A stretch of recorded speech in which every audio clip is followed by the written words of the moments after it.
Um outro exemplo, e aí esquerda e direita andam a brincar, é o Tribunal Constitucional. E é muito engraçado, porque o Tribunal Constitucional se atrasa na lei da eutanásia, está feito com a direita.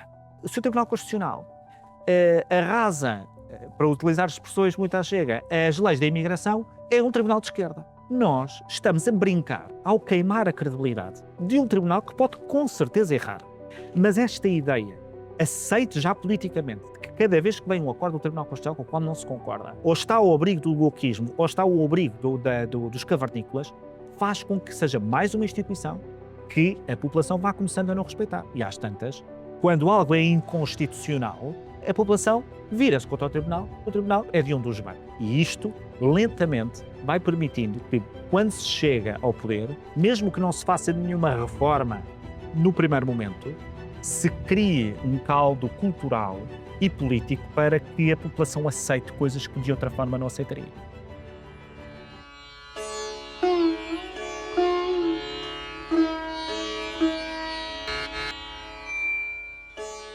Muito boa tarde, se Deus quiser. Bem-vindos a mais um episódio de Despolariza. O meu nome é Tomás Magalhães e hoje, se tivermos tempo para tudo, vamos falar do futuro da direita em Portugal, do declínio do CDS, o crescimento do Chega, o livro novo do Adolfo, Algoritmocracia, inteligência artificial, a degradação do jornalismo e vamos lá ver se temos tempo para mais algumas coisas. Fazemos só aqui uma breve pausa para vos falar do patrocínio deste episódio. Esta é a nova ração do meu cão, o Douro. Nós tentamos ao máximo no Despolariza só aceitar patrocínios de coisas que utilizamos e conhecemos.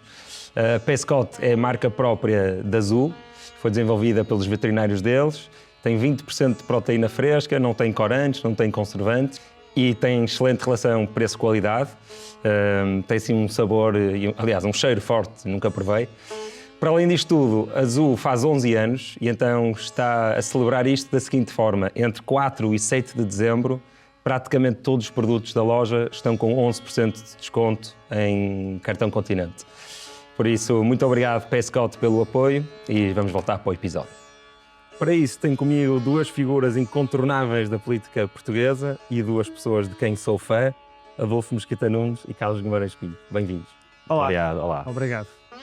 Tenho que fazer aqui uma pequena retrospectiva, primeiro porque não fiz aquela coisa no episódio 100 de fazer retrospectiva e este é o 101 e como vocês estão os dois aqui e fizeram parte assim do início do projeto, achei bem.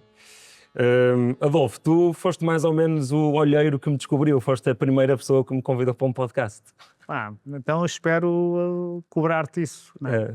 Um dia ofereço-te um iate, se isto for muito bem. Mínimo.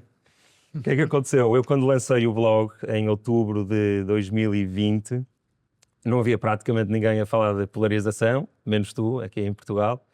E eu acho que te mandei uma mensagem, porque vi um artigo teu, Sim. convidei-te, e tu, não, vens primeiro ao meu.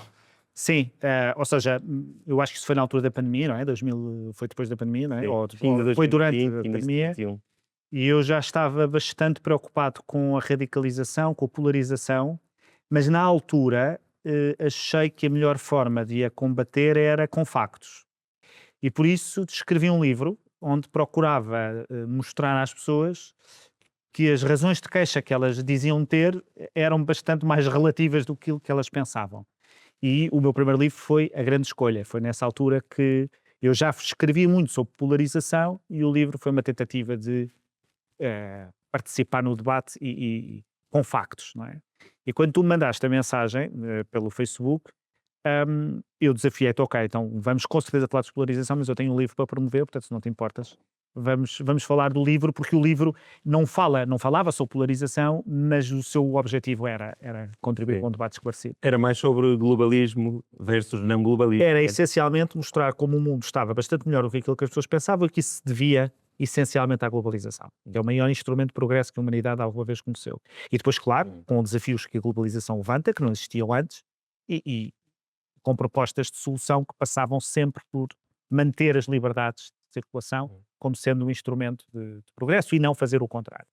E foi nesse contexto, e depois na altura convidaste-me para então eu depois participar do teu, e foi, como visto, foi Eu sou o teu Júlio Isidro. O Júlio Isidro é que lança os cantores em Portugal. Eu já sou o Júlio Isidro, algumas pessoas em Portugal também.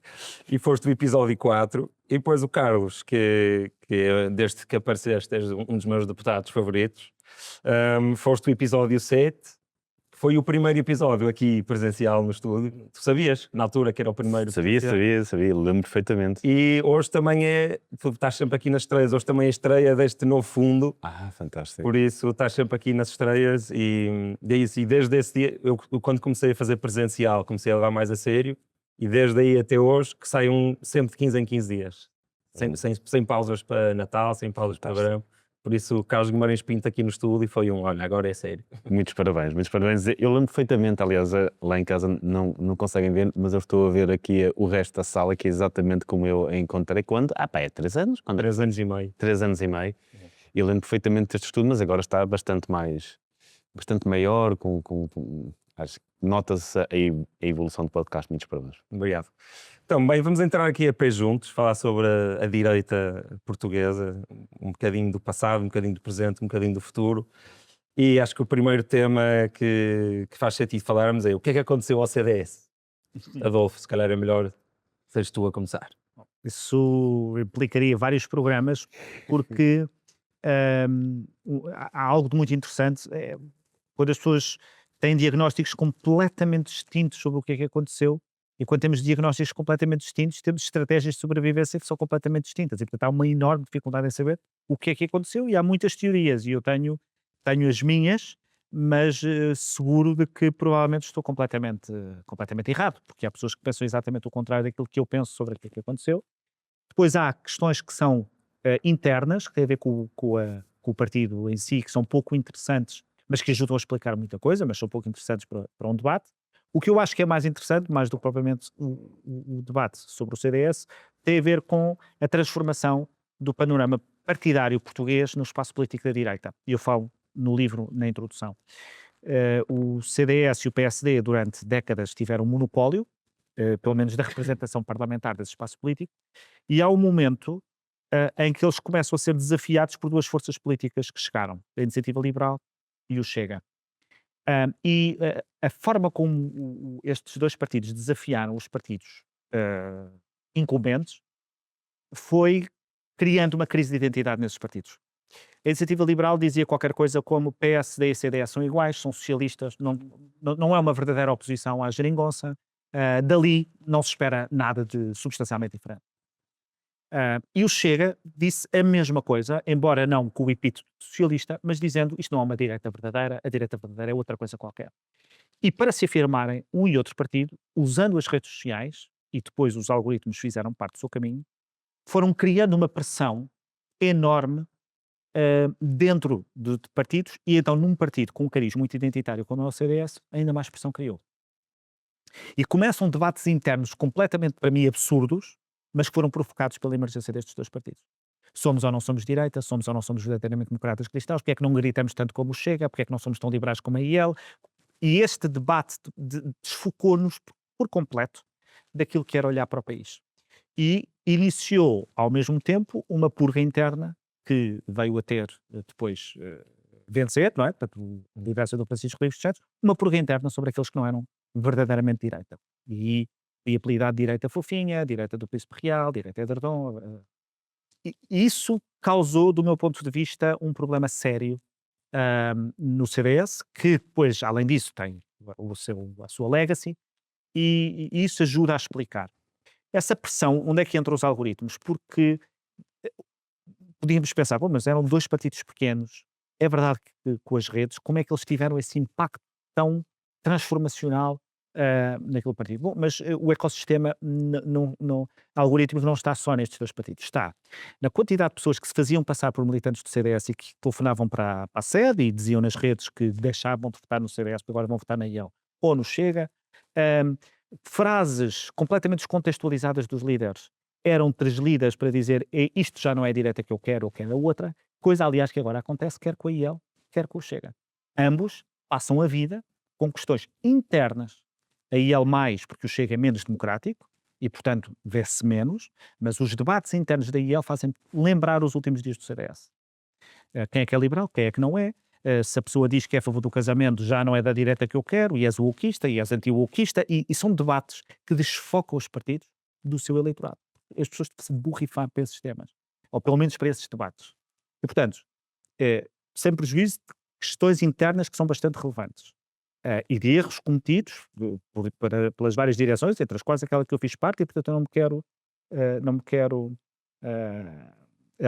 alijar responsabilidades. Mas eu diria que o surgimento de duas forças políticas que vieram para superar estes dois partidos, portanto não vieram para se juntar, vieram para substituir. A IEL vai para substituir o CDS e parte do PSD, portanto os votos não são... De repente não passámos a ter muito mais pessoas em Portugal para votar, e foi sempre um debate muito excludente. Foi sempre um debate, estas divisões eram para excluir.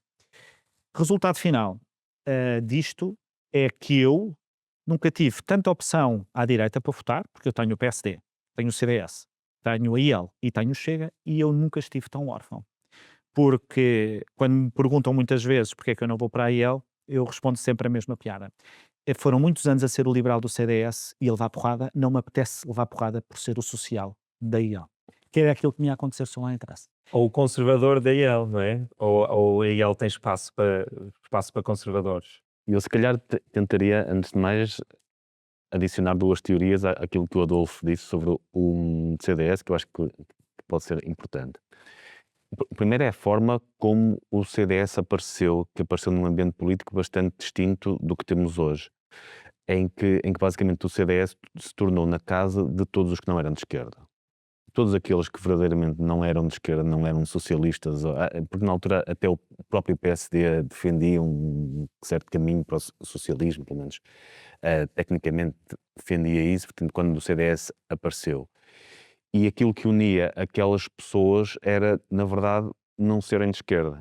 E isso, a partir de uma certa altura, deixou de ser suficiente. Tanto é que o Adolfo fala aqui na IEL e no Chega, e é verdade, o CDS tinha pessoas que podiam estar na IEL, com o próprio Adolfo, e tinha pessoas que podiam estar no Chega, com muitos que hoje estão lá.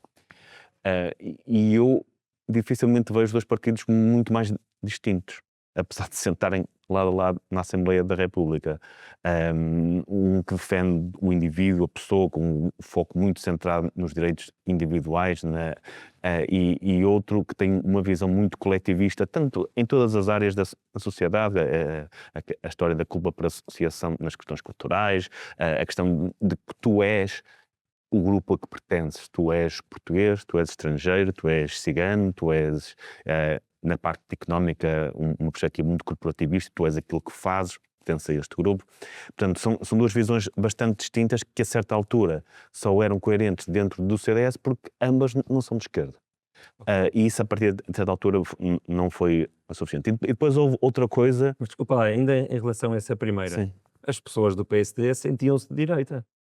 Pelo menos, se calhar na altura de 25 de Abril, do PREC não, mas hoje em dia, quando apareceu a Iniciativa Liberal, sentiam-se. No momento seguinte ao 25 de Abril, quando o PSD se começa a afirmar, afirmou-se como um partido de centro-esquerda. Portanto, houve sempre isso. Aliás, há citações do próprio Francisco Sá Carneiro a dizer isso, que não se reconhecia na direita, que defendia um caminho. Acho que até o jornal da juventude se chamava o Pelo Socialismo, assim, algo desse género. Há quem diga que foi estratégico porque estava, não é, ser de direita nessa altura. Mas o CDS tinha um papel distinto do PSD. Certo, completamente. Naquela altura, sim. O CDS, naquela altura, apareceu como, e juntava pessoas que, de facto, eram bastante liberais, do Caspires, etc., como pessoas que quase saudosistas do regime, e estou a dizer quase para ser simpático aqui. Portanto, juntava assim pessoas que a única coisa que tinham em comum era não serem de esquerda. Isso, com o tempo, deixou de ser suficiente para manter um partido unido, na minha opinião. Depois houve outra questão quanto a mim, que teve a ver com, quando isto se começava a mostrar evidente, apareceu uma pessoa que eu acho que é uma pessoa inteligentíssima e com uma capacidade oratória fantástica, que foi quem manteve, se calhar, aquilo unido durante algum tempo, que foi Paulo Portas, que, ao mesmo tempo que tinha essas qualidades, transformou o seu partido, tornou o partido excessivamente dependente dele e da sua imagem. Tanto é que eu acho que a decadência do CDS não é culpa nem da Associação Cristas, nem do Francisco Rodrigues dos Santos. Acho que a responsabilidade, o momento de viragem crucial foi o irrevogável em 2013. O partido estava apoiado naquele pilar. Mais uma vez, eu reconheço que é uma pessoa inteligentíssima, com uma capacidade oratória extraordinária. No momento em que aquele pilar falhou, porque falhou ali, uma falha grave, política e até moral, diria eu, perante o seu eleitorado, tudo o resto colapsou. Pois é verdade, em 2000... Demitiu. Quando se demitiu, depois voltou atrás, ou seja, colocou em causa todo um esforço que estava a ser feito na altura, no momento em que esse esforço era mais importante. Percebeu-se ali que aquela pessoa que tinha segurado aquele partido tinha uma fragilidade até emocional, que não resistiu à tensão de estar a governar perante aquelas circunstâncias.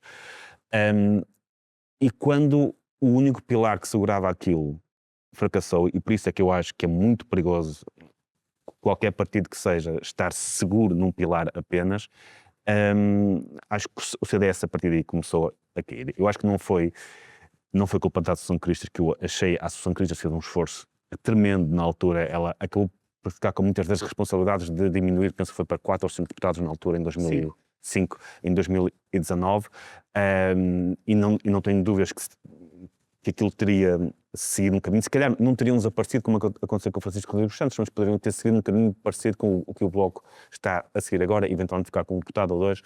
Acho que era esse mais ou menos o caminho. Mas o ponto fulcral para mim foi ali, e o que denota os riscos, primeiro, de não haver um ponto de encontro coerente que devia ter sido criado. Acho que a certa altura o CDS deveria ter optado: ou somos um partido liberal, ou somos um partido conservador, social conservador, ou um partido mais liberal como a AIL, ou eu não diria conservador ou coletivista como o Chega, mas um bocadinho mais próximo daí.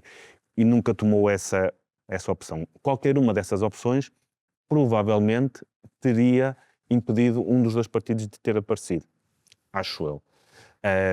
Mas nunca tomou essa opção e segurou-se ao carisma de uma pessoa que, no momento em que ele fraquejou, colapsou tudo. Eu estou em desacordo com muitas das coisas que o Carlos diz, mas interessa-me mais focar isto num tema que é também um pouco o tema do meu livro, porque quando o Carlos diz o CDS juntava muita gente que só tinha em comum Paulo Portas, está a reduzir a capacidade de um espaço político, está a negar a capacidade de um espaço político representar várias sensibilidades, que perante as principais questões do país conseguiam entender-se.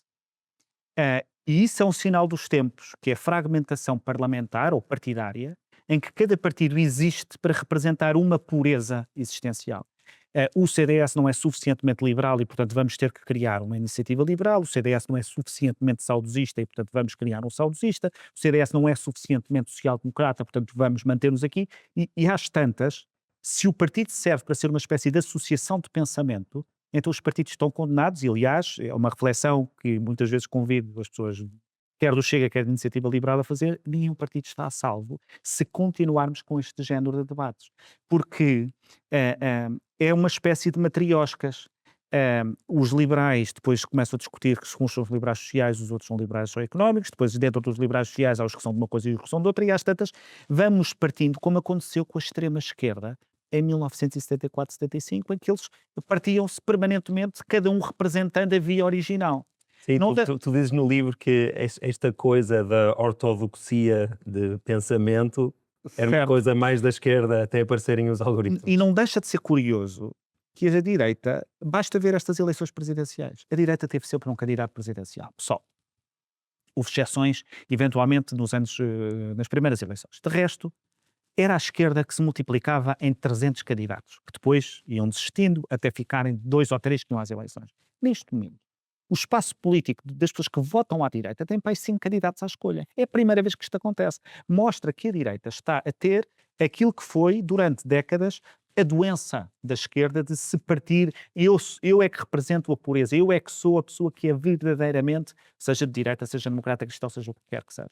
E, portanto, O que eu acho é que as redes sociais, os jornais online que publicam artigos de opinião de qualquer pessoa que lá escreve e que depois criam ondas de choque dentro dos partidos, e eu explico porque é que os líderes partidários são tão sensíveis àquilo que diz as redes. E como as máquinas partidárias entram em pânico assim que o líder diz uma frase qualquer e as redes começam a reagir e dizem já não vou votar em vocês, e o risco que é os líderes políticos ficarem aprisionados por estas bolhas algorítmicas.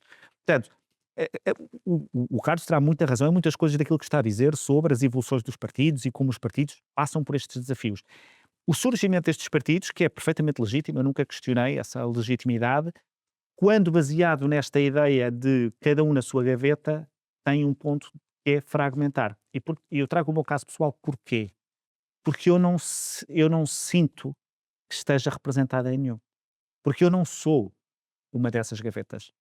Eu serei bastante democrata cristão em muitas matérias, menos visíveis para as pessoas. Porquê?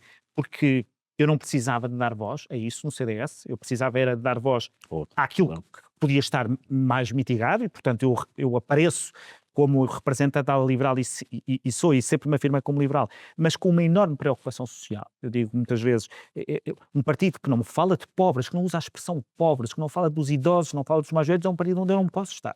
Porque isso é uma componente importante para mim. Eu não consigo caber em nenhum. Então o que é que acontece? Quando alguém que não é destituído de todo, tem alguma riqueza ideológica, não está identificado em lado nenhum e tem tanto à escolha. O espaço político está mais pobre, com muito mais diversidade. Agora, compreendo perfeitamente a análise do Carlos sobre há momentos em que os partidos ficam demasiado amplos para as correntes que lá têm, em algum momento isso cria insatisfação. Eu percebo isso, mas essa insatisfação é uma das teses do livro. Essa insatisfação é muito potenciada pelo tempo que hoje vivemos de temos de ser puros, temos de concordar com tudo. Porque em tudo na nossa vida, e termino já, nós neste momento, tudo é personalizado a nós. O Spotify, o Netflix, e nós também queremos um partido personalizado a nós. Se eu não concordo com alguma coisa do que o líder disse, olha, pronto, vou fora, salto fora, já não concordo, quero-me ir embora. Vou fazer um partido ao lado. E vão umas quantas pessoas atrás. E depois, esse líder fala, há um burburinho qualquer nas redes, estamos a ser atacados, não, isto também não é bem aqui, vou fazer um outro partido ao lado. Eu não sei registados quantos partidos com o nome liberal é que há agora, mas já passa a vida a ouvir, há cartazes e novo partido e o Milei português e mais não sei o quê.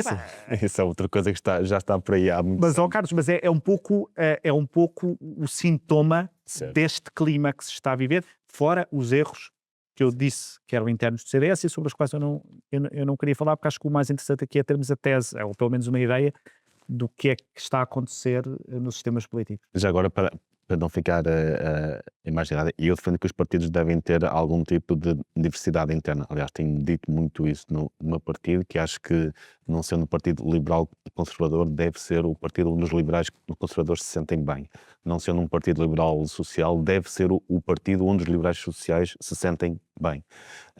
Não sendo um partido libertário, que não é, também deve ser um partido onde os libertários se possam sentir bem, porque é o partido onde estas três correntes mais próximas, onde se encontram mais próximos. Se vão concordar com tudo? Não, de certeza que não vão concordar com tudo. Mas isso faz parte, é como o Adolfo estava a dizer, ninguém pode ter um partido customizado exatamente à sua. Portanto, acho que entre estas duas visões de que um partido deve aglomerar tudo, e nesse caso, se calhar só precisamos de dois partidos, não é? Nesse caso nem do CDS precisávamos do PS, fizesse a esquerda toda e o PSD fizesse tudo o resto, e entre essa visão e uma visão completamente em que cada pessoa tem o seu partido, acho que é um ponto intermédio. E nesse ponto intermédio não me parece que as pessoas da IEL e do Chega pertencem a um só partido. Acho mesmo que não, com o evoluir das coisas, com as circunstâncias, acho que era completamente incompatível. Mas tem havido transições da IEL para o Chega. Tem havido transições da IEL para o PS e para o Volt e de lá para cá, portanto... Ou seja, isso acontecia também, não é? Isso é normal. E do CDS para o PS e do PS para... Claro. Isso sempre aconteceu, quer dizer, essas coisas acontecem porque as pessoas evoluem. O que não quer dizer que os partidos não tenham o seu lugar específico, como o CDS teve, e hoje, pelo menos parlamentarmente, só temos mais um partido, não é? Antes tínhamos o CDS e agora temos a IEL e o Chega. E os dois somados têm mais deputados do que o CDS alguma vez teve. Portanto, essa divisão não trouxe, apesar de tudo, detesto falar em somar os dois, porque os dois têm tão pouco a ver um com o outro, mas dessa perspectiva, achares que estes dois partidos pertenciam ambos dentro do CDS, não me parece que veio subtrair peso ao... Atenção, eu não acho que o Chega estivesse dentro do CDS. Questão diferente, aquelas ideias não estiveram nunca. Questão diferente é teres lá pessoas que não tinham onde mais votar, que se não conheces ninguém de relevo daquilo que foram as direções do CDS e pessoas de relevo do CDS que tenha estado... Não, tenha tido da mesma forma, com o mesmo conteúdo, não. Mas desculpa, Adolfo, acho que houve muita gente que, por razões de conservadorismo, se calhar mais dos costumes, foram diretos de CDS para o Chega. Que era o sítio para ir para isso, não é? Eventualmente, e isso criou, e isso foi por aí que comecei, uma crise de identidade no CDS brutal, de tal forma que, e também conto isso no livro, na introdução, é a única altura em que falo de política interna, de tal forma que o CDS se dedica, naqueles anos finais, na direção do Francisco, a falar de touradas. E faz das touradas um critério de ortodoxia. Eu tive, conto isso no livro, um jornalista do Público que me telefonou a perguntar se era verdade que eu estava incomodado com uma tourada que a Juventude Popular ia organizar, e a notícia saiu com dirigentes da Juventude Popular a acusar-me de não respeitar a cultura nacional porque eu não frequento touradas. Eu nunca falei sequer de proibir touradas. Eu não frequento, não gosto, não vou, não me apetece ir. Mas não me meto na vida de quem vai. Mas também é culpa do jornalismo à procura de sangue, não é? Certo. E aí também começaram os jornais online a publicar qualquer pessoa que quisesse criar guerra interna nos partidos. E depois isso cria repercussão e, portanto, acho que o CDS aí perdeu muito do seu tempo. Acho que há um risco que ele corre de perder muito do seu tempo também nessas discussões, porque depois este género de correntes só existe na nossa cabeça. Na cabeça do eleitorado não existe. A não ser que a gente lhes imponha, a não ser que estejamos sempre a falar desses temas para ver se as pessoas percebem. E e a minha tese foi sempre relativamente aos costumes. Não creio que seja esse o driver essencial do voto no CDS, não creio mesmo. E aliás, a prova disso é que o tema sobre o qual o CDS mais se dedicava, em termos de costumes, para afirmar a sua diferença, era o aborto. Nunca ouvi o André Ventura dizer que a lei do aborto era para revogar. Nunca. Aliás, coisa que eu sempre achei extraordinária, nunca ouvi ninguém do CDS defender a revogação da lei. Ou seja, um critério que era para dizer o Adolfo não merece cá estar, porque o Adolfo é a favor da lei do aborto. E, portanto, é um critério manifestamente excludente, que a direção do Francisco Rodrigues dos Santos sempre me atirou. Ao mesmo tempo, não se traduzia em nenhuma proposta deles no sentido de vamos revogar a lei do aborto, que é aquilo que faz sentido. Se é uma lei suficientemente relevante para expulsar, porque a prática era essa à vontade, é tirar daqui quem é a favor da lei da despenalização não merece estar aqui, é forte para isto, então e depois ninguém tem a coragem de defender. E a prova disso é que nem o Chega defende. Nem o Chega, nunca. Portanto, eu continuo a considerar que eu estava certo no sentido de que esse não é o driver da decisão. Agora, há uma coisa que mudou muito desde o tempo em que a IEL chegou e os Chegas chegaram e o tempo de hoje. Os algoritmos.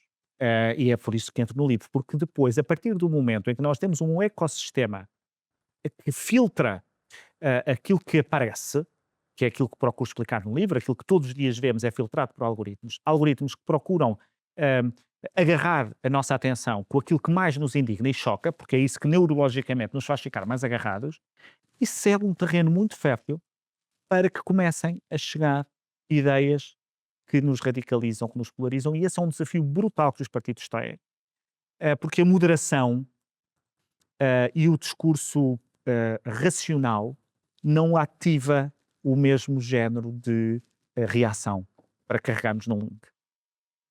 E o liberalismo tem uma componente que eu acho que leva aqui com alguma dificuldade, que é o liberalismo em muitas matérias está certo, mas é contraintuitivo. Exatamente. E como é contraintuitivo, ele tem dificuldade em passar pelo... Nós, para podermos explicar que o controle de rendas tem um efeito oposto àquilo que as pessoas querem, nós temos que explicar. Temos de explicar, temos de... Ora, em política, quem está a explicar já está a perder.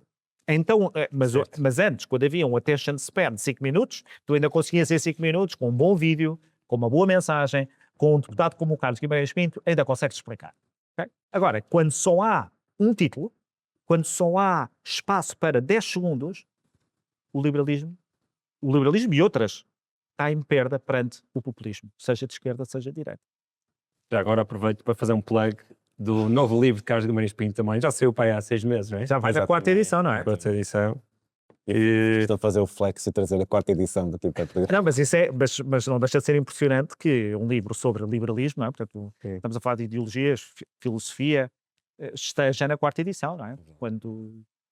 E é verdade, o liberalismo, principalmente em coisas económicas, tem muitas coisas contraintuitivas, não é? Coisas que parecem, não, vão prejudicar este grupo fragilizado. Não, há maneira de fazermos isso de forma a estar com atenção a eles, lá está um capitalismo humanista, e de forma a que daqui a uns tempos isto dê frutos e que ficamos todos melhor, não é? Já demorei muito tempo, as pessoas já desligaram. Não é só na questão económica que é contraintuitiva, acho também é importante. A própria tolerância àquilo com que discordamos é brutalmente contraintuitivo e contraintuitivo tanto à esquerda como à direita. É aquela ideia de que temos de proibir tudo aquilo que não gostamos e obrigar tudo aquilo que achamos bom, que normalmente o liberalismo combate, é uma ideia muito, muito intuitiva. Aliás, nós temos muitas vezes esse problema nas votações que fazemos na Assembleia da República, em que se sugere proibir uma coisa de que nós não gostamos, e o facto de nós votarmos contra essa proibição é logo imediatamente visto como estarmos a favor dessa ação que nós não queremos proibir. Ou seja, nós podemos ser até moralmente contra uma determinada ação, mas achar que ela não deve ser proibida. E isto também é fortemente contraintuitivo, porque é muito mais fácil dizer eu sou contra isto, portanto quero que se proíba, e tu que não queres que se proíba é porque és a favor. Num reel de 1 minuto é muito mais fácil vender esta ideia do que vender a ideia de tolerância oposta, que é nós podemos discordar de alguma coisa sem querer que ela seja proibida. E daí acho que o liberalismo é muito mais difícil de vender nestes tempos. É bastante mais difícil e é um desafio muito grande vender este tipo de ideias. E eu gostei do livro que o Adolfo escreveu nessa perspectiva, porque mudou muito a forma de fazermos política, embora algumas destas coisas já estivessem cá. Nós sempre tivemos capas sensacionalistas. A diferença, aquilo que a internet e as redes sociais vieram fazer é que nós tínhamos capas sensacionalistas, mas depois abrimos o jornal e tínhamos uma diversidade tremenda, tínhamos informação muito, muito desenvolvida. O que nós fizemos agora com a internet e com as redes sociais foi, em vez de empacotar a informação, dispersá-la completamente. Nós hoje não lemos jornais, lemos artigos, e se lemos artigos já é bom, lemos memes ou posts ou o que é que seja. Portanto, pedacinhos de informação. Portanto, em vez de só a capa ter de ser sensacionalista para apelar à compra, cada artigo, cada mensagem tem que ter o seu toque de sensacionalismo para apelar ao clique. Isso transforma muito a forma como nós consumimos informação e leva-nos para este caminho. Depois há outra coisa, que é o facto da produção de informação agora estar bastante dispersa e qualquer pessoa no mundo poder produzir um pedaço de informação que, em teoria, pode chegar a milhões de pessoas. Tu certamente já tiveste vídeos que publicaste que chegaram a 1000 pessoas e outros que chegaram a centenas de milhares de pessoas. Nunca sabes o que é que vai acontecer. Mas, em teoria, uma coisa que tu produzas que não és jornalista pode chegar para milhões de pessoas. E qualquer pessoa, há milhões de pessoas com essa possibilidade de chegar a milhões de pessoas. O que é que isto faz? Muitas pessoas procuram nas redes sociais e na internet uma validação pessoal. Depois posso falar um bocadinho mais sobre isso. Quando se sentem, e é isso que em parte os algoritmos fazem, mas nem precisam ser o próprio algoritmo. A própria pessoa pode fazer isso a si própria. Que é, ela situa-se num espaço ideológico que vai daqui a aqui, acho que para quem está a ouvir, não é muito fácil, estou a esticar as minhas mãos, e de repente publica uma coisa que está um bocadinho mais no extremo do seu espaço ideológico e percebe que ao publicar aquilo teve uma enorme validação, muitos likes, muitas partilhas. Se calhar a a próxima coisa que publique já vai ser outra vez ali, porque percebe que é dali que vem a validação e a sua realização pessoal. E se calhar a terceira vez vai um bocadinho para fora do seu espaço ideológico, porque percebe que é ali naquela área e vai racionalizando a sua própria polarização, a sua própria radicalização. Porquê? Porque recebe dessa polarização aquilo que procura, que é o sentimento de realização pessoal, que as pessoas gostam de mim, têm like, de autoestima e por aí fora. E temos milhões de de pessoas a fazer forma. isso. Vão percebendo que, ei, se eu estiver mais indignado, isto funciona melhor. Mas também vai ficando mais indignado. Eu explico exatamente isso no livro, Sim, aquilo sim. que o Carlos Portanto, está já estamos a falar do algoritmo que Sim. conhecia. Vai ser apresentado hoje no Porto. Hoje, o dia em que estamos a gravar. Exato, eu explico isso no livro e de facto é totalmente verdade, portanto, é da natureza humana. Muitas vezes, agora a propósito da apresentação do livro, os jornalistas perguntam muito se os políticos estão a adaptar-se aos algoritmos e, portanto, eu digo claramente que estão, os comentadores estão, Sim. é muito visível, eu fiz comentário político e o comentário político hoje trabalha para o Reel, trabalha para poder ter aqueles segundos que se torna viral e, portanto, tem que sair da sala, tem que se indignar, tem que se esticar o dedo, tem que se dizer coisas muito fortes. Mas as próprias pessoas também todos os dias se adaptam ao algoritmo mesmo sem saber. Há estudos que mostram a quantidade de vezes que nós vamos ver quantos likes já tem a nossa fotografia ou quantos likes já tem a nossa publicação. Portanto, se nós percebermos, como diz o Carlos, e é exatamente assim que o nosso cérebro funciona, se nós percebermos que se eu utilizar a palavra humilhar em vez de debater, tenho mais likes, depois eu vou passar a utilizar a palavra humilhar. Se eu passar a dizer que estas pessoas devem todas morrer, tenho mais likes do que é preciso regular, então é isso que eu vou dizer. Portanto, o mata passa para o esfola com muita rapidez. Em momentos em que isto cria uma enorme tensão no liberalismo. E a mim criou-me que é como é que eu olho para isto sem querer regular, sem querer perceber que tipo de sem estar a querer impor regras, porque isto em princípio são as pessoas a dizer o que lhes apetece e a seguirem os seus instintos e as suas naturezas, não é? Pronto. E palavras não magoam, palavras há liberdade de expressão. Mas a nossa conceptualização da liberdade de expressão foi feita no momento em que não existia nada disto. E a liberdade de expressão é utilizada hoje para mentir, para deliberadamente mentir. E depois dizemos, é difícil descobrir o que é uma mentira, porque um político que distorce um pouco os números do desemprego está a mentir ou não, e que sempre fez. O que se passa hoje é que as pessoas estão autorizadas a mentir escandalosamente. Porquê? E o Carlos estava a descrever o jornal. Antes havia um espaço partilhado em que podíamos estar todos em desacordo, mas estávamos todos em desacordo sobre as mesmas coisas que estavam a acontecer. Nós todos víamos as mesmas coisas. E eu podia dizer o jornal do Carlos é um jornal sensacionalista, é um jornal que está a mentir porque a manifestação não foi nada assim. Os polícias não bateram todos nos manifestantes, os manifestantes é que bateram nos polícias. E o Carlos dizer-me o contrário. Mas estávamos todos a discutir a mesma fotografia que tínhamos visto. A mesma capa de jornal. E os nossos jornais sindicavam-se mutuamente. E eu queria escrever ao diretor do jornal que o Carlos lia, e ele ao meu, eu sabia identificar quem eram as pessoas. Neste momento, este espaço partilhado desapareceu. O que é que isto significa? Significa que numa manifestação em que houve desacatos entre polícias e manifestantes, eu posso ver um filme completo que está uma ilusão absoluta de completude em que são os polícias a malhar nos manifestantes. E o Carlos vê outro completamente oposto. E nenhum de nós tem a noção de que estamos a ver uma coisa completamente parcelar. E, portanto, isto é uma vez, outra, e às tantas nós vamos acabar num mundo em que, quando o Carlos começa a falar e me vem dizer, eu já não me lembro agora quem aqui na tese, mas quando o Carlos me vem dizer, isto também é capaz de ser mais, estes manifestantes são capazes de ser mais para não partir lojas, eu digo, este tipo está maluco. Então, este tipo vive noutro mundo. Agora, pensa nisto com imigração, saúde, o estado do mundo, as famílias, e quando o discurso começa a tocar, eu acho a frase do não toquem nas crianças perigosíssima. Perigosíssima. Não toquem nas Não mexa, assim, a propósito das questões LGBT.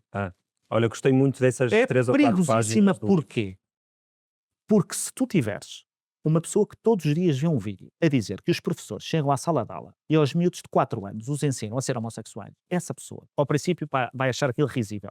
Mas se clicou no vídeo e a partir daí lhe começam a aparecer outros,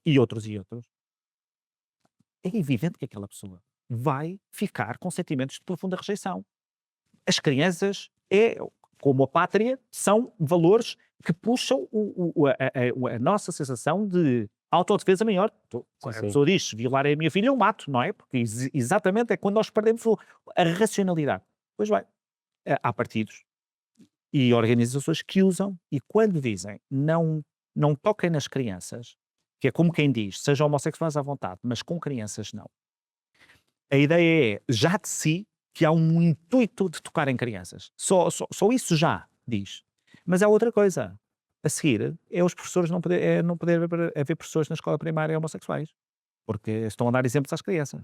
E é não poder haver nas séries. E não poder haver em lado nenhum. Por isso, este género e se essa pessoa só vê estes vídeos e depois não vê mais nada, não vê vídeos de miúdos que são bullied na escola, não vê os dramas de uma pessoa que está a viver com a sua orientação sexual, e perde-se a empatia. Portanto, a questão das bolhas é um pouco isto. Não é só nós estarmos a falar só com pessoas que concordam connosco, é estarmos a ver uma realidade que não é partilhada por mais ninguém e onde o desmentido pode não entrar.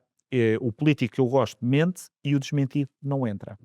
E há uma certa ideia de que as pessoas têm de que não estão na bolha porque veem imenso coisas dos políticos do outro lado, não é? E dizem, não, eu não estou numa bolha porque eu passo a vida a ver, eu não gosto do Chega e passo a ver vídeos do Chega, dizem-me assim, ou vice-versa. Só que aquilo que se vê da bolha contrária é o mais radical e caricato. Ou seja, o algoritmo, quando me quer dar aquilo que diz o Partido Socialista, dá-me aquilo que é mais absurdo. Dá-me os apoiantes mais absurdos, os apoiantes mais radicais, que eu fico chocado com aquilo. Quando eu pergunto, quando é que foi a última vez que ouviste uma coisa sensata do partido com o qual tu não concordas? E as pessoas não se lembram. Não se lembram porque acham, porque não se lhes foi fornecido.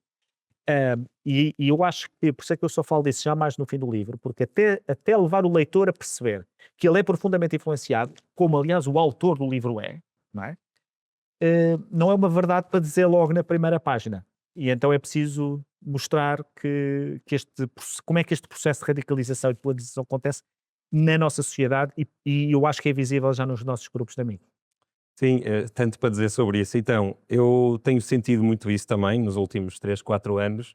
As pessoas, quando estão a discordar, há uma dificuldade enorme no debate construtivo, precisamente por ainda existir a expectativa da realidade partilhada. Então imagina, neste caso, neste exemplo que estavas a dar da marcha, olha, os polícias trataram mal as pessoas trataram mal os polícias. Imagina que tu recebeste uma versão, o Carlos outra. Vocês juntam-se para debater aquilo. Se tu tiveres a expectativa que o Carlos tenha visto exatamente as mesmas imagens que tu, então há certas coisas que ele vai dizer que tu vais pôr as mãos à cabeça, tipo, como é que é possível tu teres essa opinião, meu? Só podes ser má pessoa. Só podes porque ser de acordo com as burro ou má premissas pessoa. que eu estou a partir, Sim. que é a realidade que eu conheço, as premissas que eu estou a partir para ter essa discussão, tu só podes ter essa posição se for má pessoa. E então temos Nunca que sequer quebrar assume essa que outra pessoa expectativa. pode estar a partir de premissas completamente diferentes sobre o que é a realidade para chegar às suas conclusões. E note, as pessoas até podem partir das mesmas premissas e chegar a conclusões bastante distintas. Eu tenho essa perspectiva. Claro. Mesmo, muitas vezes até tendo os mesmos valores e o mesmo nível de inteligência, etc., por circunstâncias diferentes. Mas não é isso que nós vemos. Nós vemos é pessoas que partem de premissas diferentes sobre o que é a realidade, a chegar a conclusões diferentes, obviamente porque partem de premissas bastante distintas, e a nem sequer compreender porque é que aquela pessoa consegue chegar àquela conclusão. Isso obviamente torna impossível qualquer tipo de entendimento. E aqui eu concordo muito com o Adolfo que os algoritmos importam. E eu cheguei a ver isso. Eu agora frequento muito pouco o Twitter, mas há uns anos frequentava um pouco mais. E o Twitter passou por várias fases e passou ali por uma fase em que era claramente bastante inclinado à esquerda, depois com a compra por parte do Musk e o algoritmo novo que apareceu, que aliás está aberto, mas precisamente introduziu-se um algoritmo que permite precisamente que aquilo incline bastante mais à direita. Eu lembro-me de ver pessoas que entravam no Twitter e eu percebia há muitos anos que ao fim de 1 ano, 2, eu sabia que eles iam estar bastante mais à esquerda do que quando tinham entrado. E era assim como basicamente toda a gente, principalmente os mais jovens. Os mais jovens ficaram bastante mais à esquerda naqueles anos, estamos a falar na segunda década deste século. E hoje vejo exatamente o contrário. De alguns anos para cá vejo exatamente o contrário. Quando as pessoas entram ou começam a discutir mais no Twitter, principalmente os mais jovens, vão se inclinando para a direita. Porquê? Porque estão expostos a conteúdos bastante distintos e de forma repetida. Portanto, mesmo que entrem numa posição em que discordam com muitos daqueles conteúdos que vão aparecendo ali, não sei, nos últimos anos, foi uma das razões que eu hoje frequento muito pouco e quando vou lá é mais para ver listas, começaram a aparecer imensos vídeos de pessoas de raças diferentes a cometer crimes, não sei, algo que eu não via há 15 anos. E eu já expliquei isto até no outro podcast. É como aquela história dos aviões. Os aviões são o transporte mais seguro do mundo.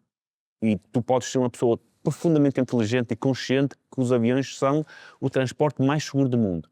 Se vais apanhar um voo à noite e passas a tarde toda a ver reportagens e séries sobre acidentes de aviões, vais para lá cheio de medo. Mesmo note-se, estando consciente de que o avião é o meio de transporte mais seguro do mundo. Então, aquelas pessoas que entram todos os dias nas redes sociais e veem sempre imagens de determinada etnia ou de determinada nacionalidade a cometer crimes, mesmo que o seu ponto de partida e que percebam que essa propensão não existe, a partir de certa altura vão começar a ter esse receio porque são encharcadas, porque a sua percepção da realidade vai mudando aos poucos. Eu não sei exatamente como é que isto se vai resolver. Acho que a certa altura vamos encontrar um novo equilíbrio. Acho que no passado, quando tivemos revoluções tecnológicas, tivemos sempre este tipo de impacto. Nós temos as guerras religiosas pouco depois da invenção da imprensa escrita, nós temos aquela polarização que levou à Segunda Guerra Mundial pouco depois do aparecimento da rádio e mais tarde da televisão, mas acho que o que teve mesmo impacto foi a questão da rádio em termos de propagação de mensagem e poderemos estar a assistir a isto nesta altura também. E eu não sei qual é que vai ser o caminho que se atingiu no passado, não é? Temos as guerras religiosas que acabaram com o iluminismo, tivemos a Segunda Guerra Mundial que eventualmente chegou a um novo equilíbrio das democracias liberais e eu acho que também vamos chegar a esse equilíbrio. Mas não sei como é que vamos chegar lá, nem sei que custo é que isto vai ter até chegarmos a esse equilíbrio. É muito engraçado o Carlos estar a falar do Twitter e eu saí do Twitter mesmo, não é deixar de ir, eu apaguei a conta precisamente por causa desses vídeos e porque eu estava a ser impactado por eles. Eu estava, houve momentos em que eu comecei a perguntar-me, mas será que sou eu um privilegiado, a bolha de Lisboa, a direita do Príncipe Real que não vê? E depois, como é evidente, tu começas a pesquisar pelos vídeos, percebes que os vídeos não são cá, são editados, etc, etc, etc. E há uma ilusão que as pessoas têm de que elas não são influenciadas. As pessoas têm muito a ideia de que isto não tem nenhum efeito com elas, mas tem. Sim, toda a gente acredita que é um pensador livre. Como é normal. E que os outros é que... Como é normal. Sim. Mas há uma expressão que o Carlos utilizou e que eu depois tento falar no livro e que está muito no dia-a-dia de hoje, que é a questão das percepções. E há uma tese, que é uma tese claramente desculpabilizante de tudo aquilo que os populistas andam a dizer e a fazer, que é os políticos têm a obrigação de responder às percepções das pessoas. E se as pessoas têm uma percepção de insegurança, pois que a obrigação do político é dar voz a essa percepção. Ora, há aqui um problema. Se a percepção é completamente desproporcional, irrazoável, se não tem correspondência com a realidade, o papel de um político e, sobretudo, o papel de um líder não é dar voz a algo que não é verdade. Não é. É a mesma coisa que pediram, é a mesma coisa que ter um médico que deixa a doença espalhar-se em solidariedade com o doente. E aqui, os verdadeiros líderes políticos do nosso tempo, das democracias, podemos pensar em Mário Soares, podemos pensar em Margaret Thatcher, podemos pensar em Pedro Passos Coelho. Não foram líderes que disseram o que o povo queria ouvir, nem que lhes deu aquilo que o instinto do povo lhes deu. Muitas das vezes foram contrários. A Margaret Thatcher teve uma revolução intelectual no Reino Unido dizendo o contrário daquilo que era o intuitivo. Pedro Passos Coelho disse a alto e bom som aquilo que era preciso fazer, que era contra aquilo que as pessoas queriam, e foi líder por causa disso. E Mário Soares, a seguir à Revolução, pôs na cabeça que tinha que fazer pactos com a Igreja Católica, que tinha que fazer pactos com a direita, para que o país fosse para a democracia. Então, agora convencionou-se que líder a sério, forte, musculado, é aquele que dá voz às percepções das pessoas. E se as percepções forem erradas, paciência. O líder verdadeiro é esse. Ora, e isto depois contamina o debate político. Porquê? Porque basta que um partido apresente uma proposta completamente abstrusa para que todo o sistema político fique a falar dela. E o perigo que temos é de acabarmos com uma proposta mitigada da radical. Só quando é própria e mitigada já seria radical se a outra não tivesse existido no debate. É começar a permitir que a sociedade se comece a aclimatar a ideias, a conceitos que de outra forma não aceitaria. Eu acho que a comparação que o Carlos está a fazer com com os anos 30 é muito feliz. A rádio, de facto, teve um efeito que permitiu a propagação de estudos supostamente científicos a dizer que os judeus eram uma raça inferior. Nós tivemos médicos, tivemos professores universitários, tivemos estudos. Os campos de concentração não foram construídos antes de Hitler chegar ao poder. E não foi assim que começou. E eu, se utilizo este exemplo, que as pessoas chocam muito, porque no fundo parece que estou a equiparar ao nazismo aquilo que muito está a acontecer, é apenas para mostrar como uma sociedade culta, desenvolvida, evoluída, pode ser cúmplice, conivente e racionalizar algo que de outra forma acharia completamente inaceitável. E portanto, eu se gostava de ser otimista no sentido que o Carlos está Eu sou pessimista a a curto dizer, prazo já agora. eu sei, mas a minha questão é o equilíbrio mesmo, porque e espero que continues a desenvolver estas ideias e que depois publiques, porque é mesmo importante isto, porque a mim falta-me esse otimismo, que é a sofisticação do que nós temos aqui hoje é completamente distinta daquilo que era a rádio. Em primeiro lugar, nós não sabemos quem manda. Se nós quisermos, e por isso quando eu procurei pensar como é que eu olho para isto, como é que eu regulo isto, e deixa-me cá agarrar o meu valor principal, que é a liberdade, e a partir dele tentar construir soluções. E acho mesmo, podem ser insuficientes, mas pelo menos é um caminho. Nós não sabemos quem organiza todos os dias as notícias que nós vemos. Nós nem sequer podemos dizer o que é que gostamos, o que é que não gostamos, o que é que queremos, como é que queremos. Nós não podemos personalizar. Nós não temos nenhuma capacidade de perceber se o algoritmo do X ou de qualquer outro está enviesado ou não está. Nós não temos capacidade técnica, nós não temos essa capacidade. E a circunstância de não existir ninguém ao leme, só na aparência é que nos faz livres, porque dificulta o controle. O liberalismo é a favor da liberdade individual, não é contra o Estado necessariamente. Era contra o Estado no sentido em que era do Estado que vinha a maior ameaça à liberdade individual e, portanto, toda a construção liberal é, de facto, de limitar o poder do Estado. E eu tenho alguma dificuldade quando às vezes estou em círculos mais liberais em falar destas problemáticas e quando digo é preciso regular, me dizerem, mas quer dizer, não podemos regular, isto são empresas privadas, quer dizer, isto não é o Estado. Tens de dizer limitar o poder. Eu concordo, eu acho que é uma coisa que há aqui um salto cognitivo qualquer que alguns liberais precisam de fazer, que é perceber, como historicamente o Estado é que era a grande ameaça de concentração de poder, há liberais que se calhar ainda lhes faz alguma confusão reconhecer que estas empresas não deviam ter tanto poder e que um verdadeiro liberal, se calhar, afinal é a favor de regulação nestas empresas. O liberalismo clássico também veio aparecer muito contra os monopólios empresariais que muitas vezes até eram protegidos pelo próprio Estado. Eu tenho pensado um bocadinho neste assunto e não tenho uma ideia completamente fechada, mas acho que há formas de regulação que seriam liberais, digamos assim. E uma delas, por exemplo, mais uma vez, não li isto em lado nenhum e pode haver falhas nesta posição que eu ainda não pensei. Que é uma das razões para nós termos este monopólio é porque é um efeito de rede nas redes sociais. Aquilo que se chama, já tentaram criar 2 ou 3 alternativas ao Twitter e que não tem popularidade nenhuma. Porquê? Porque toda a gente está ali a produzir conteúdo ali e tu vais para outro sítio. Portanto, tem aparecido, volta e meia, aparecem redes sociais com conceitos distintos, mas a concentração nota-se ali. Eu acho que haveria uma forma de permitir que isto não acontecesse, que foi a forma, isto é da indústria que eu conheço, que foi aplicada às telecomunicações. Nós, durante muito tempo, nas telecomunicações tivemos um problema, as pessoas não gostavam de mudar de operadora porque tinham que mudar de número de telefone, essa é uma chatice, e a certa altura assumiu-se uma coisa, que é o teu número de telefone é teu. Portanto, é da pessoa, não é da operadora. Portanto, tu podes mudar de operadora e manter o teu número de telefone. Eu acho que se pode fazer uma coisa muito semelhante às redes sociais, que é, neste momento as redes sociais são detentoras do conteúdo, mas na verdade não são elas que produzem o conteúdo. Quem produz o conteúdo são as pessoas. Eu acho que a concorrência entre as redes sociais não deve ser feita baseada no conteúdo, porque o conteúdo é das pessoas, mas no algoritmo que usam.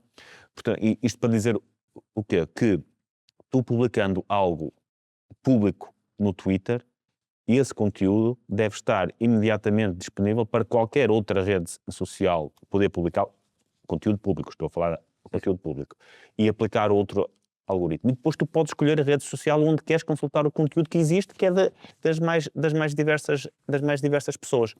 Eu acho que isso seria uma forma das redes sociais, em vez de competirem pelo conteúdo que têm que não é deles, que é das pessoas que o colocam lá, competirem exatamente pelo algoritmo. Tu aí podias escolher redes sociais distintas e chegavas a cada uma delas e tinhas lá todo o conteúdo que tu gostas de ver.